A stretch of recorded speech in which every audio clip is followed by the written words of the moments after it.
Well, hello students, this is Mr. Rich and welcome to our first live session of this week in AP Calculus. This is our very first week and I'm going to take this session here to go over the things that you need to do to get ready for AP Calculus and things that are going to help you to be successful this year. So I'm going to talk about some tools and some strategies that you want to use so you can possibly definitely be successful this year as you take AP Calculus. I teach AP Calculus at Stanton College Prep here in Jacksonville, Florida. It's one of the top-rated high schools in the country. And I teach AP Calculus and AP Stats, and I've been teaching it for about 6 years. So I want to get right into the content that we have for this week, and that is how you can be successful this year in AP Calc. So here is the first tip that I have for you. You really want to take a pretest before you go into AP Calculus to see what holes you might have in your algebra and your pre-calculus understanding. That's very important. And in the links below this video, I have put in there a link to a couple of pretests and the solutions so you could see how you measure up heading into AP Calculus. You know, things like rational functions, like how do you analyze and find properties of rational functions? You need to know your unit circle and your trig identities, at least the main trig identities, your Pythagorean identities, and your reciprocal identities for sure. And I would say also your tangent, cotangent, sine over cosine, cosine over sine, those identities as well. Those will not be given to you on any exam. Your teacher's probably not going to give you any of those on your exam, and certainly not on the AP exam. Those are things that you're expected to have memorized. You do want to go over logs and exponentials. You know, logs and exponentials are a type of function that you're going to be doing calculus with in the class, and you want to know how to manipulate and how to graph logs and exponentials. You want to know your rules of logarithms so that you can manipulate logarithms using those rules. I find a lot of my students, when we start working with logs and exponents, they really need to get brushed up on those concepts. So definitely want to look at those, okay? Now, I did do a few videos over the summer. Actually, that they were mostly live streams where I covered some of those topics, some trigonometry concepts. Also, I did a video, a live stream, which is now a video on demand on logs and exponentials. So you want to check that out, and that might help you. So take a look at that. So definitely, you know, tip number one is do a pretest and find whatever holes you might have in your learning and understanding. Okay, now the second tip I have for you is just some honesty here about you've really got to up your studying game for this class. There's just no question about it. Now, you probably remember that when you took pre-calculus, that it really was a big step up from Algebra 2. I mean, your teacher expects a lot more out of you in pre-calculus. The tests were probably more challenging. It was just a more rigorous class. It took more dedication to really do well in pre-calculus. At least it's that way at our school, and I can say, you know, with students that I have tutored, it's definitely that way. It's just a big jump up for you. Well, that's going to be the way it is here in AP Calculus. Okay, I can say that as you move through your math progression in high school, and you go from Algebra 1 into Geometry, Algebra 2, Pre-Calc, there's a lot of overlap in those classes. There's things that you learn each one class maybe, and you learn it a little bit deeper, or you learn more aspects. For example, in trigonometry, you might see some trigonometry in your geometry class, for example. And then you might get into a little bit more trigonometry in Algebra 2, maybe laws of sines and cosines, maybe something like that. But then pre-calc was kind of like all I mean, the whole class, not all trigonometry, but you spent a good portion of time on trigonometry, you know, maybe almost an entire quarter. And so took a lot more commitment there, and it was a lot more new stuff. But I can tell you, as you go into AP Calculus, it's a whole new dimension of mathematics. Okay, it's new. I mean, you're going to be using the things that you learned in algebra and in your pre-calculus class. Those concepts, you definitely need to have those nailed down but that's because you're entering in a new dimension and you're going to be doing things with those functions that you learned about in Algebra 2 and Precalc that you've never done before. It's going to be all new. And so you really need to go into this class. I hope you're going into this class with the attitude that you really do want to know calculus. You really do want to learn it, and not going in saying, well, it's just another class. I don't really want to have to take this. If that's kind of your attitude going in, boy, either adjust that and get motivated and understand why you're taking calculus, or try to get into a different class. Okay. This class is very rigorous. But if you're going into a STEM field, boy, I really commend you for taking calculus, because you're going to need to know calculus. I myself, teaching is not my first profession. My first profession was engineering. And so my first half of my career was in engineering and consulting. And then I sort of migrated into education kind of at a part-time level in a college setting. And then the last 6 years I've been at the high school setting. So I know, right? I went through engineering school at the University of Florida, and we had to use calculus. It was an important tool, right? In order for us to understand the concepts and the world. Mine was electrical engineering. Be able to analyze circuits the way that we needed to, we could not do it without calculus. Okay, so that's how important calculus is. And the thing is, it's not just science and engineering. It's used in every application. If you're a business major, I've tutored students in business calculus, and they go into the class like, what in the world do I need to know calculus for in business? Because you need to be able to analyze functions that might represent quantities like profit or revenue or cost. And you need to know when cost is increasing and when it's decreasing, or when it maximizes. Those are all things that we use calculus for.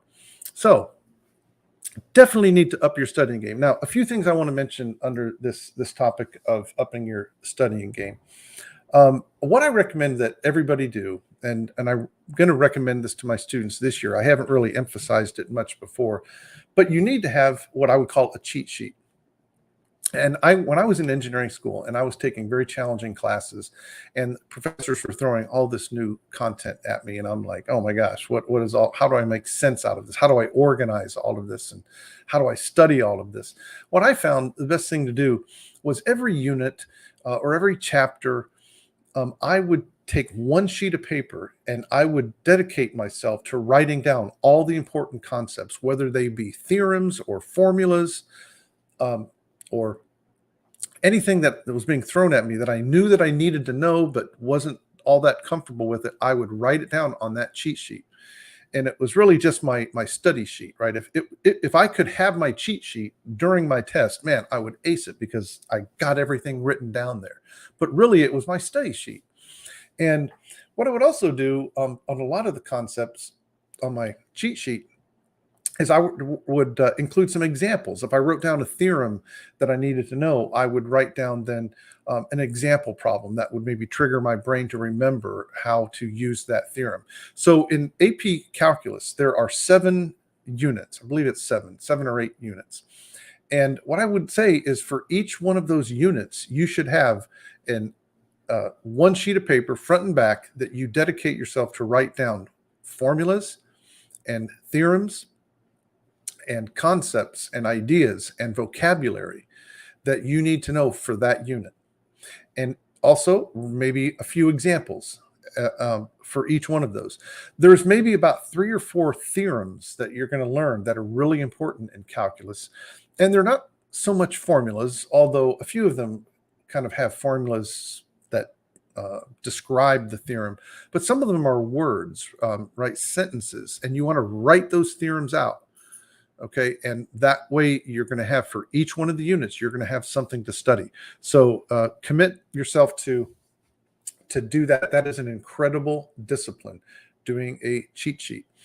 And, just the process, I found the process of just writing things down as I was making up my cheat sheet for each one of the units in my engineering classes, that in itself helped me to remember those concepts. It kind of helped embed them in my brain. When we write things down, it helps us to remember them. Okay, so that's one thing under upping your studying game that I would recommend to you this year. The other thing is you really do want to connect with some students in your class, right? You want to have a study group for sure. You want to have some students that you can go to when you're working homework problems, that if you don't understand something or you don't understand how to proceed on a certain homework problem, you could text one of your friends, say, hey, what's going on with this problem? Or they could do the same to you, because there's going to be some times where you understand some things. There's going to be some times when you're like, what in the world's going on here? And you got to have some people that you can reach out to and get some help from. All right. So our first one was do a pre-test. My second tip is you're going to have to commit to upping your studying game for doing well in AP Calculus. All right, now the third thing that I want to tell you is you need to have your technology ready. At our school, we use the TI-84 that you see here, and I know some schools are going to the TI Inspire. So I have tutored some students that are schools are using the TI-89, but the TI-84 is great. But whatever technology you're using, I recommend number one, that you dedicate to have it with you at all times, right? You want to have it and carry it in your book bag, and you always want to have it charged, or if it's not chargeable, have spare batteries. And by the way, I'm always surprised that my high school students, more of them don't carry one of the charging blocks, that you can plug a phone or a calculator into. It's got a little USB port that you can charge your devices on, because you got to have that in your backpack, right? If you want to keep your phone charged, you want to keep your earphones charged up, and the same with your calculator. One of the versions of the TI-84 is chargeable, the one that has the color. I think it's the TI-84 CE. But it has it's a chargeable calculator, and you can charge it there if you have one of those chargeable blocks that you keep in your backpack. Of course, you got to keep that charged every night as well, but definitely do that. Now, I do want to spend just a few minutes talking about the things that you want to know on your calculator, okay? And I'm going to show you my TI-84. So I'm going to bring that up here and share my screen with you so you can see it, and let's see if I can do that. Let's try that, and we will. There we go. Okay, so you can see my calculator there. Right, now, a few things that you want to make sure that you know how to do. Now, I'm just showing you the TI-84, but whatever one that you're using, you need to be able to do these kinds of things. What you have to be able to do right off the bat as you go into this class is you have to be able to use your equation editor to input equations, functions, and then be able to graph them and analyze them with your calculator.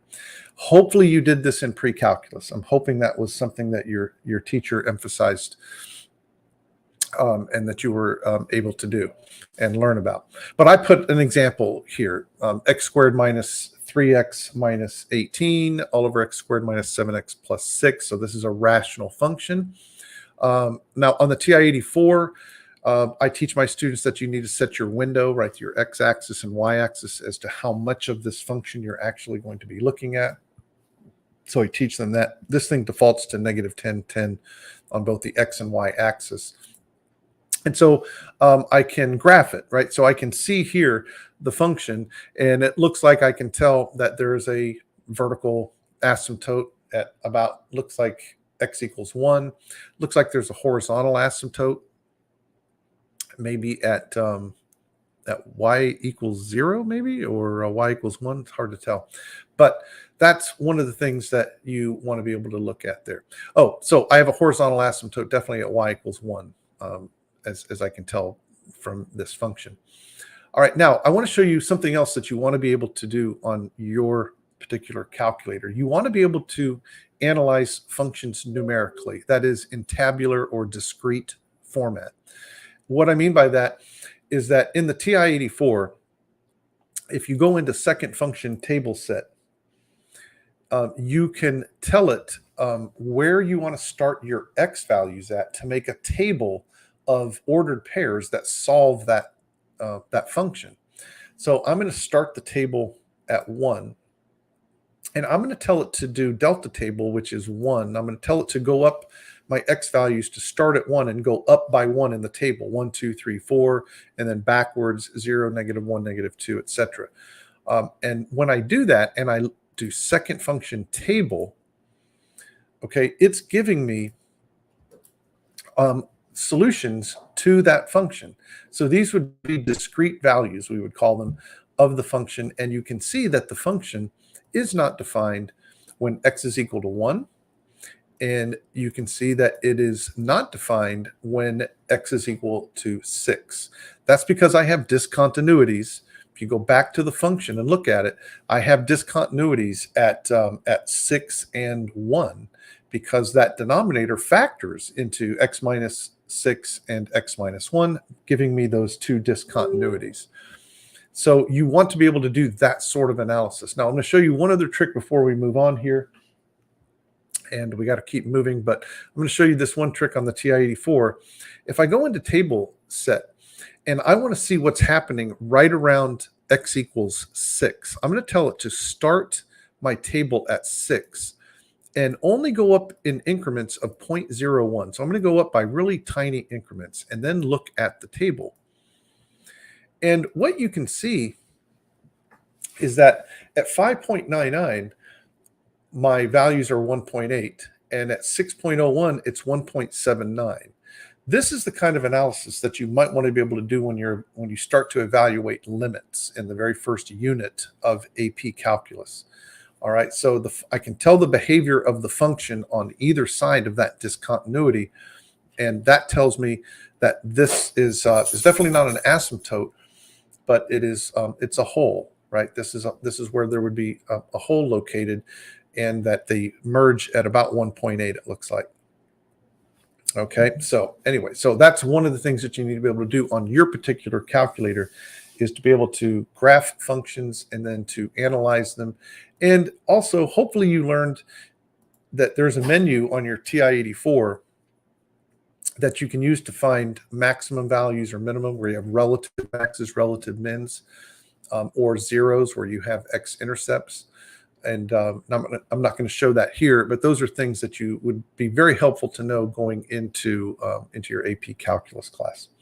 All right, so I'm going to put that away and then go back here full screen. All right, so that was the third thing. Get your technology ready. The fourth recommendation that I have for you is use your online graphing tool. One of the things that you really want to be familiar with, I recommend it. I suppose there's others out there, but Desmos is a website which is a graphing calculator you want to be familiar with. I didn't put the link for Desmos, but I put another link related to Desmos I'll tell you about in a minute. Now I'm going to show you the Desmos website here if you haven't seen it before, but it's got a very friendly interface here where you can put in a function and put in multiple functions. You can turn their graphs on and off. And hopefully you've seen this, because a lot of teachers use this when they are teaching Algebra 2 or pre-calculus. And now you may say, well, isn't this what the TI-84 does? Well, yeah, but when you're trying to learn, right, when you're trying to learn and make connections between functions and their graphs and the things that you're going to be doing in calculus to these functions, trust me, you're going to want to, as you're studying, pull functions up on Desmos. In other words, you'll be working homework problems that you'll be doing just purely analytically, right, without the benefit of looking at a graph of the function. And so you'll want to do that work and do what you're supposed to do to analyze it, like maybe find a relative maximum. But then when you're done, you want to graph that function quickly and see, hey, did I get this problem right? Hey, what does this function actually look like? And Desmos is something that you want to use on a regular basis as you are doing homework and learning the concepts. So if you haven't used it before, become familiar with it. Maybe look online in YouTube and look for a tutorial on all the things that Desmos can do for you. Now, there is one particular link that I did put down in the description for this video, and that is there is a person named Dennis Cook who has put together a series of Desmos activities that go unit by unit on AP Calculus. I really like it a lot. And so check out that link, or at least save it so you can look at it later when you get into your AP Calculus class. And as you go through each one of the units, maybe scoot over there and take a look at some of the things that you could do to help you learn and visualize the concepts graphically. Okay, so that was it. All right, so before we move on, if you are watching this on demand, if you are getting some value out of this, remember to hit the like button, so maybe YouTube will push this out to more students who might benefit from it. And also, if you want to subscribe, you can do that to my channel. Subscribe to it, and then when I post new content, you'll certainly be notified that way. All right, let's move on to number 5. And the fifth tip that I have is find some online resources that you like.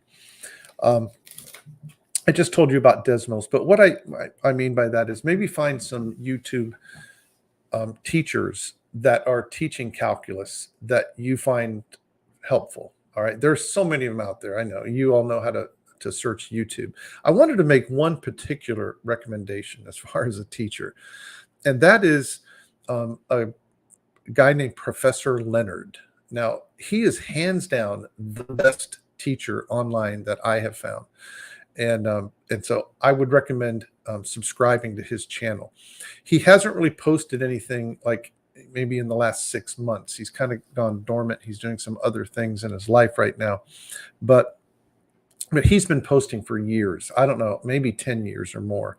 And he's got playlists for each of the major classes. Now, Professor Leonard, and I'll show you what his site looks like. I don't know what you can really see here, but this is Professor Leonard's YouTube channel, and you can see he's got playlists down here. Let me turn this off so you can see that. So he's got these created playlists. Now, he's not an AP Calculus teacher. He is teaching, as far as I know, he's teaching at a college level. And all of his videos are at a whiteboard. There's no editing on these. There's nothing fancy. They're not produced videos. The bulk of his videos are him in class teaching his class these concepts. And I'm just telling you, they are incredible. The guy just has a knack for explaining things. They're not short videos. That's maybe the only downside. When he teaches something, he teaches it for an hour, okay? And it's going to be on there. But if you go into Calc 1, you'll see, and we'll just take a look at his playlist here, and you look at his Calc 1 lectures, you probably want to start with Introduction to Limits right here. Looks like he did some introductory things here in lectures 01 through 04 that might be sort of a review of some concepts you need for calculus. But then he gets into the very first topic that you're going to see in AP Calculus, which is limits. And there you go. And you can see hour and 27 minutes, 3 hours. Okay. But again, maybe you don't need to watch the whole thing, but you start watching it and get as much as you need, see a few examples, and maybe that will help. But if you find some others, bookmark them, have some other tools ready to go when you run into a topic that is challenging in AP Calc. And it's going to happen, right? It's just going to happen where you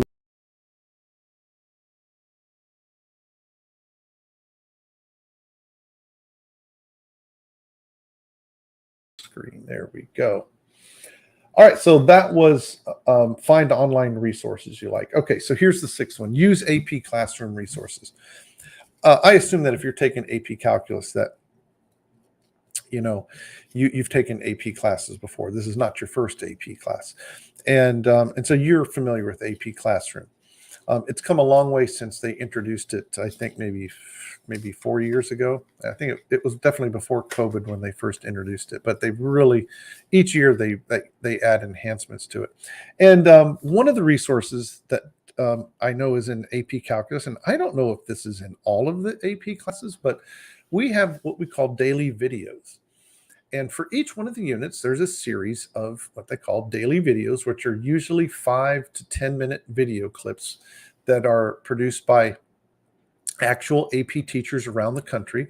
And you want to watch those videos, right? Every unit, make some time to watch those videos. If you can't find them when you log into your AP classroom, it can be because your teacher has not released them to you. So if you don't see the daily videos for the units as you're going through the material, ask your teacher if they would release those to you. That'd be extremely helpful. Okay, so that's all I want to say about that. All right, next one. You got to expect to be challenged. I kind of covered this maybe in my first one, my first tip, but I'll just add a few more things here. You've learned all the easy stuff. All right. I mean, anything at this point in your career, in your educational career, that you're going to learn that's going to be like really useful to you down the road, and it's going to really expand your horizons, it's going to be challenging. Okay. If it's easy, if the material that you're learning is like super easy, then why are you having to go to a teacher, right? I mean, there's so many ways that you can learn things these days, especially online. So expect this class to be challenging. It will be challenging. It will be rigorous. It's going to be time consuming. But especially if you're going into a technology field, it's something that's going to expand your mind in math. There's just no two ways about it. It's an awesome class. Calculus is awesome. It's just another way. It's another tool, another dimension, as I said, to be able to analyze functions. Okay. So, and as I said before, these are all new concepts, right? Unless you've done some self-study in calculus, you're not sure what a derivative is, or what is an antiderivative, or an integral, or why in the world you would even want to know those things. All right. So expect to be challenged. All right. And then number 8, the 8th thing that I want to mention to you is you're going to have to accept responsibility for your learning. And I know that, I would say this, that if you're in AP Calculus, I have to congratulate you for making it this far, right? I mean, you've made it through pre-calculus, and so you are somebody who knows how to succeed. I would say that, or you would not be in AP Calculus. But the thing is, if things go bad for you in a class, in this class or any class, right, you have to accept responsibility. You don't want to blame others. That's what losers do, right? Losers in life blame other people for the things that are happening that they have control over. Now, it's true, there can be things that happen in a class that you don't have control over. A teacher gets fired and you have a substitute, or your teacher's a new teacher and they're not that experienced in this topic. And those are things that you cannot control, for sure. But there's so much that you can control. And that's why I'm kind of going over these ideas in this live stream, is there are things that you can control. And when things go bad and you maybe get a bad grade, or you're really off to a rough start, you've got to then figure out, what do you need to do to change in your study habits, in your devotion to the class, finding other resources, finding people, finding another teacher, maybe getting another student that's taken the class already to tutor you. Whatever you have to do, accept responsibility. And I would tell you, when you go to college, that's going to be super important, because most of you, if you're going to a large college, there's not going to be very many people at that school who really care that whether you learn the things or not. I mean, in high school, your teachers, they care whether you learn. They're supposed to care. They are judged on whether, or they're supposed to care whether you learn the concepts or not. They are graded and they are judged on whether their students are learning the material. And the leadership at the schools, they review grades and they review teacher performance based on the students' performances. So there are controls in place to try to make sure you're getting the best experience in a school. But man, when you go to college, those professors they're not really going to care whether you learn it. You have to be and you could have the worst professor in a class. I had plenty. And I what am I going to do? Just give up and say, well, I had a bad professor. That's the end. I had to somehow make it through. I had to persevere, find other resources. And as you can probably tell, I didn't have the internet back when I was in college, right? It was doubly hard for me, but definitely for you, you've got so much information at your fingertips. You can be successful. So adjust your processes, right? If necessary, as you take your first test in this class and you realize you're not getting the grade that you want. All right. So that is it. So just as a review here, so the 8 tips that I'm giving you here are: do a pretest. I put a link down in the description of this video that has a pretest that you can use. If there are some gaps you need to fill in, how are you going to fill them in? Maybe look at some of Professor Leonard's videos. He's got videos all the way down, I believe, to Algebra 1. I mean, he's covered pretty much everything in his channel. So that was my first tip. The second tip was upping your studying game. The third tip is get your technology ready. Your whatever calculator, graphing calculator you're using, make sure you know how to use that, especially the graphing and function analysis tools. Use Desmos, right? I put a link down to a website that has some Desmos learning tools that you can use. Have some online resources like Professor Leonard ready to go when you need to refer to them when you get stuck. Remember to use your AP classroom resources, most notably your daily videos in the class, and definitely expect to be challenged. It's not going to be easy, and you have to accept responsibility for your learning and make adjustments as you go so that you can be successful. All right. Well, thank you very much for watching. And every Sunday at 8 o'clock, I will be posting, or I should say holding a live stream. Next week, I'm going to start with, that'll be the second one, this being the very first one. And I'm going to start with limits, right? The very first topic that we are talking about is limits. I'm going to start reviewing that. Our classes don't start for the week after next at our particular school, but I will start in on limits and maybe do a little bit of background on what they are and some of that. So join me there at on the live stream. And that'll do it. Thank you very much for watching. Again, if you did find value in this, hit that like button, subscribe, so you'll get notified when I'm going to have another live stream or push any content out. Thanks very much.